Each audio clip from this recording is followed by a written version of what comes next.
Welcome to the online warriors channel. आप सभी लोगों का स्वागत है वॉरियर्स चैनल पे। तो मैं आज के सामने लेकर आ रहा हूं एक अद्भुत, एक नया पंचायती राज। जी हाँ, पंचायती राज के बारे में आज बात करना चाहता हूं, जिसको मैं बोलता हूं three tier structure of Indian administration. एक तीन सूत्रीय के बारे में हम बात करते हैं भारतीय प्रशासन में, जहां पे पंचायती राज का क्या रोल है। आज हम बात करेंगे उन तमाम चीजों के साथ। जी हाँ, कुछ नई चीजों के साथ बात करेंगे जो पंचायती राज में चीजों को जोड़ा गया है। उन तमाम पहलू पे बात करेंगे, कैसे देश में पंचायती राज को लाया गया, कैसे देश में पंचायती राज व्यवस्था को बनाया गया, क्या क्या उद्देश्य रहे हैं तमाम समितियों के, तमाम कमेटियों पे। आज मैं आपके सामने वो बात करूंगा उन तमाम चीजों के ऊपर। तो शुरुआत करते हैं भारत के पंचायती राज व्यवस्था के बारे में। पंचायती राज जो है ग्रामीण विकास के लिए एक सबसे इंपॉर्टेंट रोल प्ले करता है। ध्यान से सुनेगा, Panchayati Raj is a play important role for the development of the rural sector. कि ग्रामीण विकास के लिए पंचायती राज का होना बहुत जरूरी है। ये चीजें हमारे लिए जानना भी जरूरी है। लेकिन हमारे भारत के कुछ ऐसे राज्य हैं जहां पर पंचायती राज नहीं होता है। यूपीएससी स्टेट एग्जाम आपसे ऐसे क्वेश्चन जरूर पूछता है। वो कौन कौन से राज्य हैं जहां पर पंचायती राज आपका नहीं होता है? तो वो है नागालैंड, मेघालय और मिजोरम। और कुछ केंद्र शासित, या मैं कहूं यूनियन टेरिटरी, दिल्ली और जम्मू कश्मीर को छोड़ के तमाम जितने भी राज्य हैं, जितने केंद्र शासित प्रदेश हैं, उन सब में पंचायती राज लागू नहीं होता है। तो जैसे मैंने कहा, नागालैंड, मेघालय और आपका मिजोरम, तो यहां पर नहीं होता है। और केंद्र शासित में दिल्ली और जम्मू कश्मीर को छोड़ के बाकी अन्य केंद्र शासित में लागू नहीं होता। इसके साथ साथ कुछ शेड्यूल एरिया हैं जो वहां के आदिवासी क्षेत्र हैं, जो पांचवें शेड्यूल के अंदर रखे गए हैं, उनमें भी ये चीज लागू नहीं होता है। ध्यान रखिएगा, फिफ्थ शेड्यूल और ट्राइबल एरियाज में भी लागू नहीं होता। ये क्वेश्चन आ सकता है पॉइंटों में, ध्यान रखिएगा। पॉइंटों में आपसे यूपीएससी या स्टेट कमीशन आपसे क्वेश्चन पूछ सकता है कि कौन कौन से राज्यों में होता है या कौन कौन से में नहीं होता है। इसके साथ साथ the hilly area of Manipur और दार्जिलिंग डिस्ट्रिक्ट वेस्ट बंगाल का, जहां पर गोरखा हिल काउंसिल है, वहां पर भी नहीं होता है। तो ये तमाम चीजें हैं जो आपके सामने गिवन है आपके स्क्रीन पर। अब मैं बात करना चाहूंगा, जैसे मैंने कहा, मैं रिपीट करना चाहूंगा क्यों कौन से राज्यों में नहीं होता है। तो नागालैंड, मेघालय, मिजोरम और यूटी में दिल्ली और कश्मीर को छोड़ के बाकी तमाम यूटी पे लागू नहीं किया जाता है।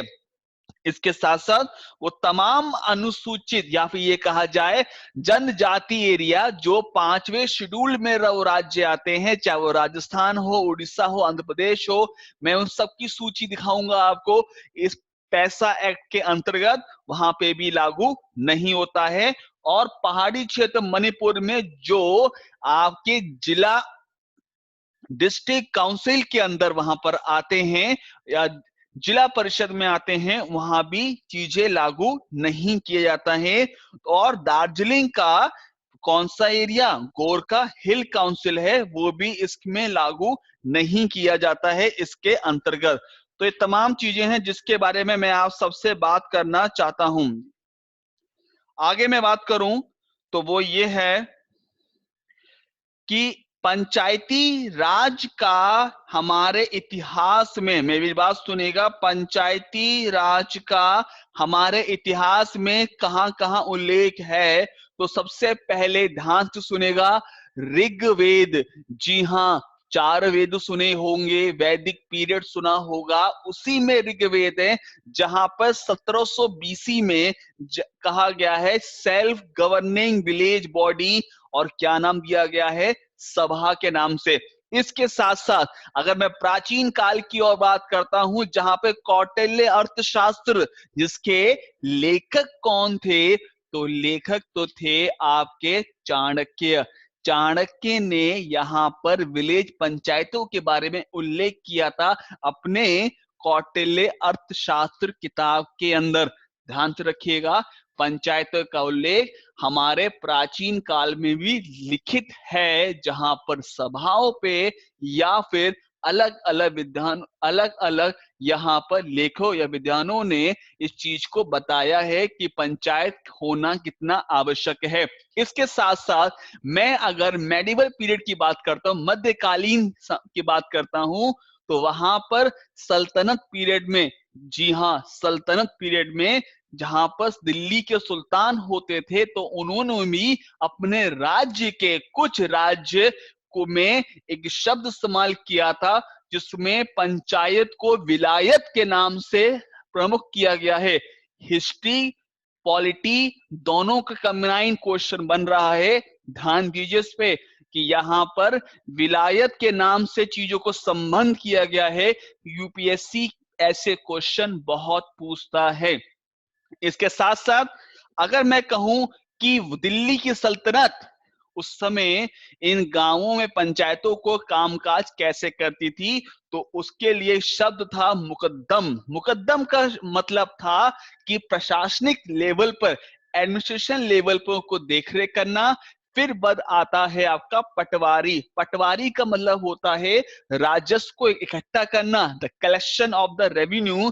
फिर चौधरी जो कहा गया, बहुत कॉमन वर्ड सुना होगा चौधरी के बारे में। ये चौधरी बहुत शब्द होता है, हमारे नॉर्थ में कहा जाता है कि बड़ा चौधरी बने फिरे है। तो चौधरी का मतलब यहाँ पर जो लिखा गया है, जिसमें ये कहा गया है कि अगर कोई भी डिस्प्यूट होता है, मतलब कोई भी मतभेद होता है, उस चीज को, कोई विवाद होता है, उस विवाद को सुलझाने के पंचों के राय में जो हमारी पंचायत फैसला करती है, तो उसके बेसिस पर कहा गया है।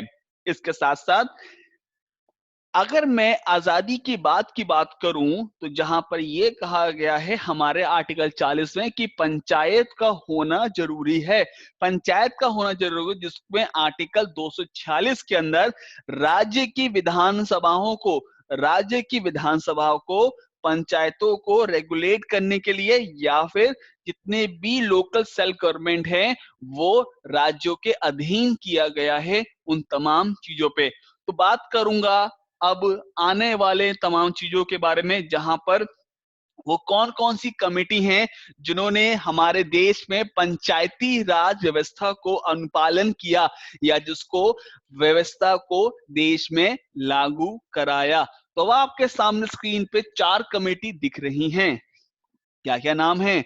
नाम है बलवंत राय मेहता कमेटी, जिन्हें कहा जाता है फादर ऑफ द पंचायती राज। इसके बाद आती है अशोक मेहता कमेटी, फिर आती है जीवी के राव कमेटी, फिर आती है एलएम सिंघवी कमेटी। तो इस तरीके से कुछ कमेटी हैं। ध्यान रखिएगा, फादर ऑफ पंचायत किसको कहा गया है, तो वो बलवंत राय मेहता कमेटी को कहा गया है। अब बात करूंगा इन कमेटी के बारे में। इन कमेटी के द्वारा लिए गए कुछ स्टेप बाय स्टेप पे बात करूंगा, जो बहुत इंपॉर्टेंट है। जी हाँ, इंपॉर्टेंट है आपके क्वेश्चन के पॉइंट ऑफ व्यू से। आपके पेपर से पूछे जा सकते हैं, एमसीक्यू में क्वेश्चन कई बार पूछे जाते हैं कमेटी के ऊपर। तो शुरुआत करता हूं। पहला क्वेश्चन है बलवंत राय मेहता कमेटी, जिन्होंने एक शब्द दिया था डेमोक्रेटिक डिसेंट्रलाइजेशन। जी हाँ, लोकतंत्र विकेंद्रीकरण, हिंदी में कहूं लोकतंत्र विकेंद्रीकरण के नाम से कहा गया है, जिन्होंने पंचायती राज सिस्टम को तीन टायर्स में, या फिर ये कहा 3 भागों में दिखाया गया है। जहां पर सबसे पहले आता है ग्राम पंचायत, जो ग्राम स्तर पर होगा, उन सभी का चयन इलेक्शन के जरिए कि ग्राम वासी, वहां के नागरिक वहां पर वोटिंग करेंगे, जिसके अंतर्गत यहाँ पे चुनाव किए जाएंगे। फिर बनता है पंचायत समिति, जो ब्लॉक स्तर पर होता है। ब्लॉक स्तर पे, ब्लॉक क्या होता है? एक ऐसा क्षेत्र पंचायत बोलते हैं हिंदी में, जहां 100 या 100 से कम या कई वर्ग में फैले हुए गांव को देखरेख करने के लिए एक ब्लॉक बनाया जाता है। उसके बाद आपका आता है जिला परिषद, जो जिले पर रहती है, जिसपे डिस्ट्रिक्ट लेवल पे किया जाता है। और इसमें यह कहा गया है कि पंचायत समिति और जिला परिषद को चुनने का अधिकार जो होगा वो इनडायरेक्ट इलेक्शन होगा। कहने मतलब ये है कि वो तमाम ग्राम पंचायत में चुनने वाले प्रधान, सरपंच, उन सबको वो लोग चुनेंगे। किसको चुनेंगे? आपके डिस्ट्रिक्ट लेवल या फिर ब्लॉक लेवल के आपके प्रमुखों को, जिनको चुना जाएगा। तो ये इनडायरेक्ट बेसिस पर चुना जाता है, जनता के द्वारा नहीं। जनता के द्वारा कौन चुने जाएंगे? ग्राम स्तर पे प्रधान या मुखिया, उन्हीं को चुना जाएगा गांव के स्तर पे। बाकी स्तरों पे यहाँ पर इनडायरेक्टली फॉर्म पर जो जनता से चुने गए हैं, फिर वो आगे चल के ब्लॉक या जिला परिषद पे लोगों को चुनेंगे। इसके साथ साथ जो जिले का मजिस्ट्रेट होगा, डिस्ट्रिक्ट कलेक्टर होगा, जिलाधिकारी होगा, वो क्या रहेगा? चेयरमैन, अध्यक्ष होगा किसका? जिला परिषद का। इसके साथ साथ यहाँ पर पावर होगी, रिसोर्सेस होंगे उन चीजों को संचालन करने में या फिर इधर से उधर करने में, उनके पास पावर होगी। इन तमाम चीजों को, सहमतियों को नेशनल डेवलपमेंट काउंसिल, राष्ट्रीय विकास परिषद ने इनको माना और रिकमेंड को लागू कराने की बात कही। अब बात आती है भारत का पहला राज्य कौन सा है? वो कौन सा राज्य है भारत का जिसने पंचायती राज व्यवस्था को अपने अपने राज्य में लागू कराया? तो वो था राजस्थान। जी हाँ, 2 अक्टूबर 1959 में ये लागू कराया गया। किस डिस्ट्रिक्ट में? तो वो है नागौर। नागौर डिस्ट्रिक्ट राजस्थान का, जिसने सबसे पहले पंचायती राज व्यवस्था को लागू कराया। और उसके बाद किसने कराया? आंध्र प्रदेश सरकार ने। तो ये तमाम चीजें हैं। उसके साथ साथ कुछ राज्यों ने कहा कि हम यहाँ पर 4 टायर सिस्टम लाना चाहते हैं, मतलब ब्लॉक और गांव के बीच में न्याय पंचायत। न्याय पंचायत का मतलब है जुडिशियली या फिर न्यायिक व्यवस्था को देखने के लिए, न्यायिक प्रतिक्रिया करने के लिए यहाँ पर रखा गया था न्याय पंचायत को, जो तमाम पहलू पे काम करेगी ताकि चीजों को आसानी से उल्लेख किया जाए। आई होप आपको मेरी बातें यहां तक क्लियर होंगी जहां चीजें बताई जा रही हैं।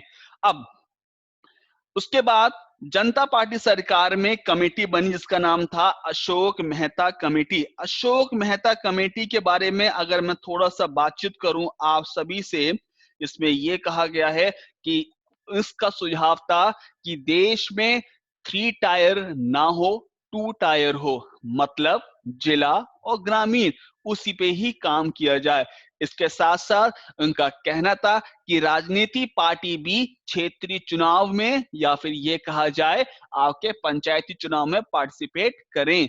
इसके साथ साथ टैक्स का या ये कहा जाए कर का कुछ हिस्सा इन पंचायती राज इंस्टीट्यूशंस को देना चाहिए। और जिला परिषद को एक अहम भूमिका दिया जाए स्टेट लेवल की प्लानिंग में। जब राज्य कोई भी प्लान करे विकास का, जिसमें जिला परिषद को भी यहाँ पर रेस्पॉन्सिबल दिया जाए।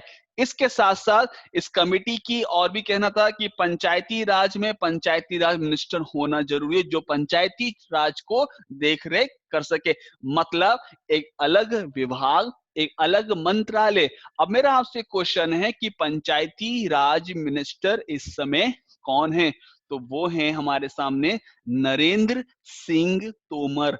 नरेंद्र सिंह तोमर कौन है? पंचायती राज मिनिस्टर हैं। इसके साथ साथ संवैधानिक दर्जा मिले पंचायती राज इंस्टीट्यूशन को, इसके बारे में यहाँ पर बात की जा रही है। आगे बात करते हैं।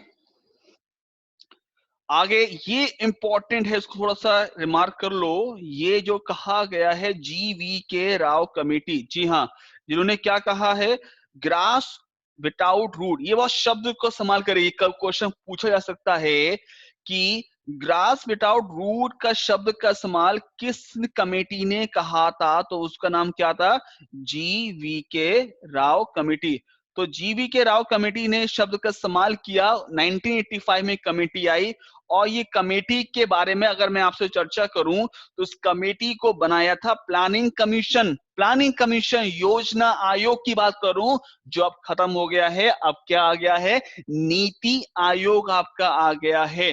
तो प्लानिंग कमीशन के कहने पर जीवी के राव कमेटी बनाने की बात हुई थी। किसके लिए? Local self government.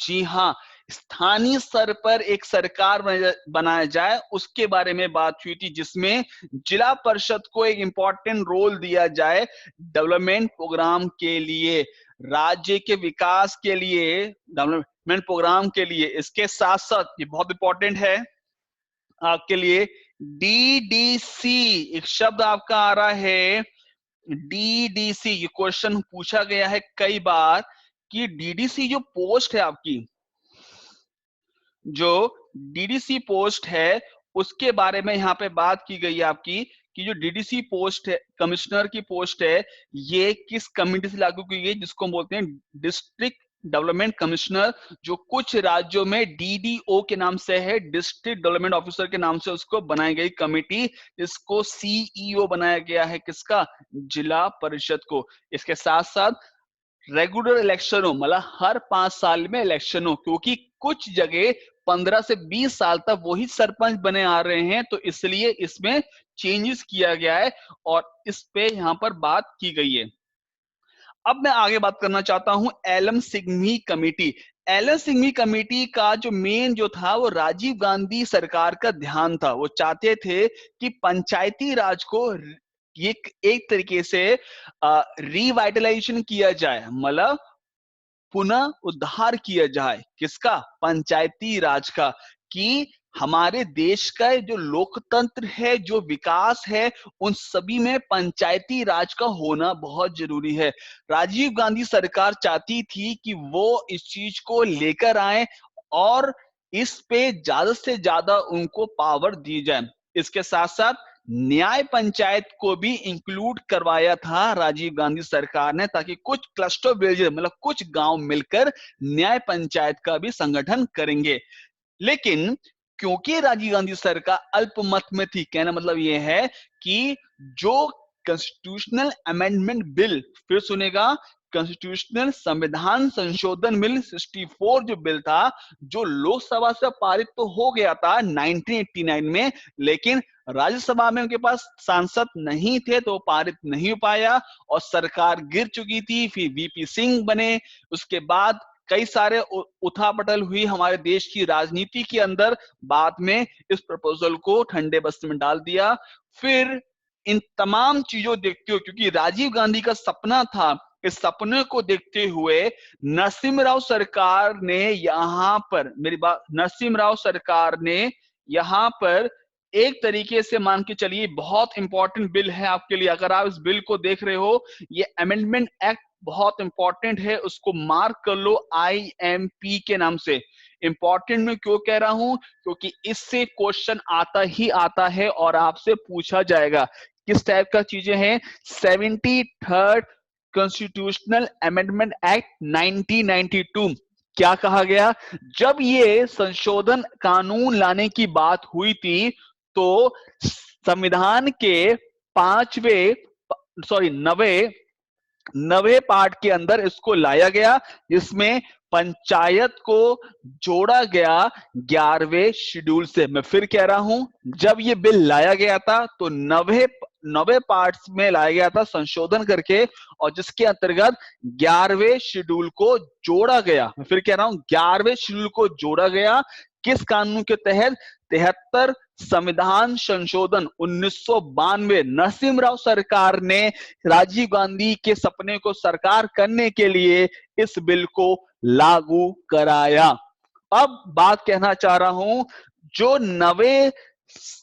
हमारा जो नवा संशोधन था, जिसमें कानूनों की बात की जा रही है, जिसमें आर्टिकल 243 था, उसको कई भागों में बांटा गया।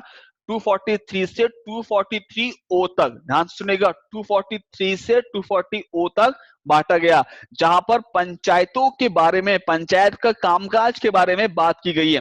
सबसे पहले क्या आता है?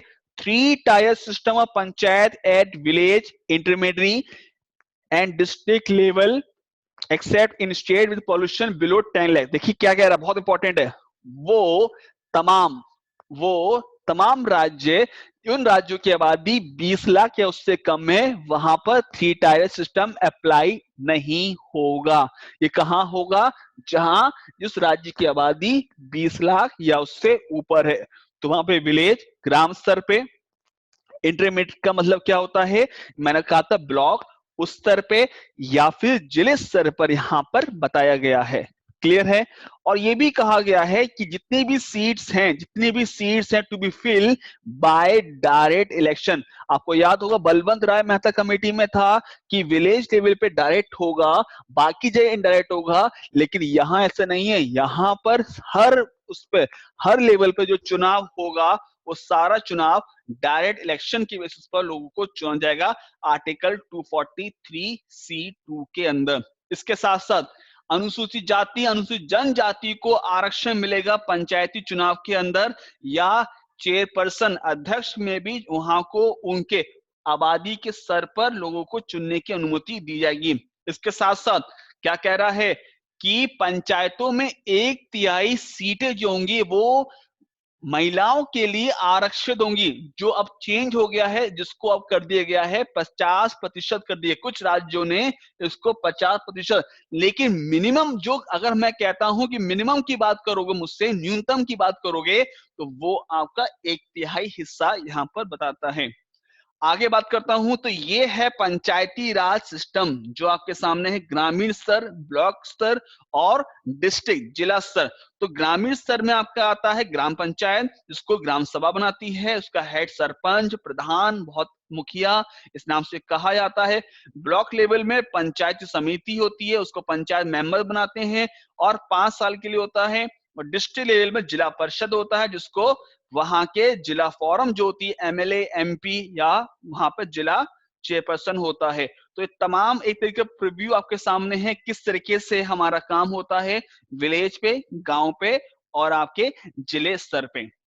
क्लियर है सबको यहाँ पे? अब बात करते हैं आगे। जो अभी संविधान संशोधन में एक चीज का कहा गया है कि अगर हम SC ST को दे रहे हैं तो उस SC ST में 1/3 हिस्सा SC ST की महिलाओं का भी होगा। तो एक तो होगा आपका, तो हर वर्ग में अगर हम आरक्षण भी दे तो आरक्षण में भी हिस्सा दिया गया है, महिलाओं का दिया गया है। और all labour reserve for women, 1/3 office chairperson किसके लिए रहेगा? महिलाओं को यहाँ पर चुना जाएगा। 5 साल के लिए होता है, ध्यान रखिएगा, जो भी चुना जाएगा वो 5 साल के लिए होगा। अगर कहीं पे किसी भी पंचायत को हम यहाँ पे डिसॉल्व करते हैं तो उसके आने वाले 6 महीने के अंदर इलेक्शन होना जरूरी है। अब बात ये आती है कि इन राज्यों में होने वाले तमाम चुनावों को वो चुनाव कराएगा कौन? तो वो चुनाव कराएगा उस राज्य का राज्य निर्वाचन आयोग, जिसको बोलेंगे state election commission, under article 243। ध्यान रखिएगा, चाहे म्युनिसिपैलिटी सिलेक्शन हो जो नगर निगम बोलते हैं, चाहे वो आपके पंचायत इलेक्शन हो, उन तमाम चुनावों कौन कराता है? राज्य का निर्वाचन आयोग कराता है बॉडी। और उन्हें कौन चुनता है? गवर्नर। गवर्नर उन्हें चुनता है, राज्य निर्वाचन आयोग को गवर्नर इनको चुनते हैं। इसके साथ साथ जैसे हाई कोर्ट को जज को हटाने की प्रक्रिया होती है, उसी तरीके से आप इलेक्शन कमीशन जो होता है स्टेट का, आप उसको भी हटा सकते हैं। इसके साथ साथ तमाम इकोनॉमिक डेवलपमेंट, सामाजिक न्याय, उन सभी चीजों को 11वें अनुसूची में दर्ज किया गया है, तो इस चीज पर ध्यान रखिएगा।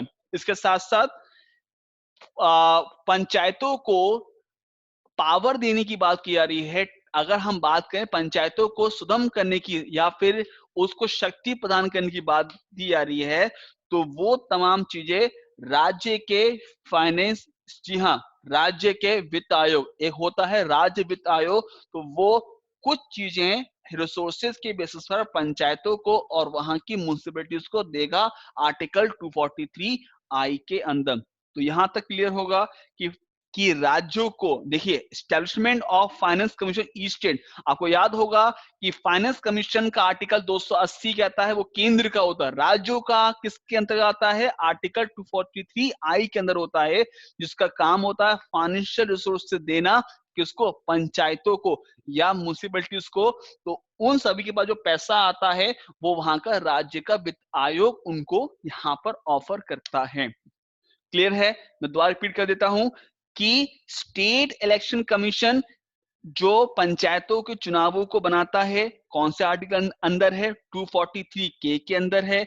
इसके साथ साथ 243 आई क्या कहता है, जहां पर राज्य के वित्त आयोग, राज्यों के वित्त आयोग स्टेट फाइनेंस कमीशन को बनाया जाएगा, जिसका काम होगा कि फाइनेंशियल रिसोर्सेस को यहां पर दिया जाए पंचायतों को और म्युनिसिपैलिटीज को। क्लियर है सबको यहाँ पे? अब क्या होना चाहिए है क्वालिफिकेशन, मतलब आपकी योग्यता क्या होना चाहिए। अगर आपको पंचायत का इलेक्शन लड़ना है, लिखा है a person is qualified member of the state legislature is eligible, जो राज्य के विधानसभा के लिए यहाँ पर होगा, राज्य के विधान के लिए होगा, वो पंचायत या म्युनिसिपैलिटीज का इलेक्शन लड़ सकता है। You should not be disqualified ground less than 25, लेकिन 25 साल से कम है तो हम उसे डिस्क्वालीफाई नहीं करेंगे, अगर 21 साल का है तो हम उसको क्वालिफाई मानेंगे। कुछ राज्य के सरकारों ने कहा है कि अगर हमें उनको टिकट देना है या फिर उनको चुनाव लड़ना है तो कम से कम वो 10th पास होना जरूरी है। तो इसी तरीके से कुछ राज्यों ने अपने रूल्स बना रखे हैं जो राज्यों के अधिकार में है। मैंने कहा था स्टेट लिस्ट, आपको याद होगा आर्टिकल 246 की बात हो रही थी, तो ये किसके पास है, राज्यों के पास है। तो राज्यों के कुछ राज्यों ने क्या किया है कि अपने अधिकार क्षेत्र में इसको रखा है कि अगर किसी को चुनाव लड़ना है तो उसके लिए मिनिमम क्वालिफिकेशन होना जरूरी है। हरियाणा में किया है, राजस्थान ने किया है कि ये होगा तभी वो राज्य का चुनाव या पंचायत का चुनाव वो लड़ सकते हैं। अब बात करना चाहता हूं पैसा, ये कानून है पैसा। देखिए अभी मैंने आपसे कहा था कि कुछ ऐसे जगह हैं जहां पर पंचायती राज नहीं आता, वो है 5th शेड्यूल। तो 5th शेड्यूल जो है जहां पर पंचायती राज आपका एप्लीकेबल नहीं होता है, वहां के शेड्यूल ट्राइबल एरिया कौन कौन से हैं, राज्य हैं आंध्र प्रदेश, बिहार, गुजरात, हिमाचल, एमपी, महाराष्ट्र, उड़ीसा और राजस्थान। ये भी इंपॉर्टेंट है, कौन कौन से राज्य हैं, आंध्र प्रदेश, बिहार, गुजरात, हिमाचल, एमपी, महाराष्ट्र, उड़ीसा और राजस्थान। इन राज्यों में वो लागू नहीं होता है।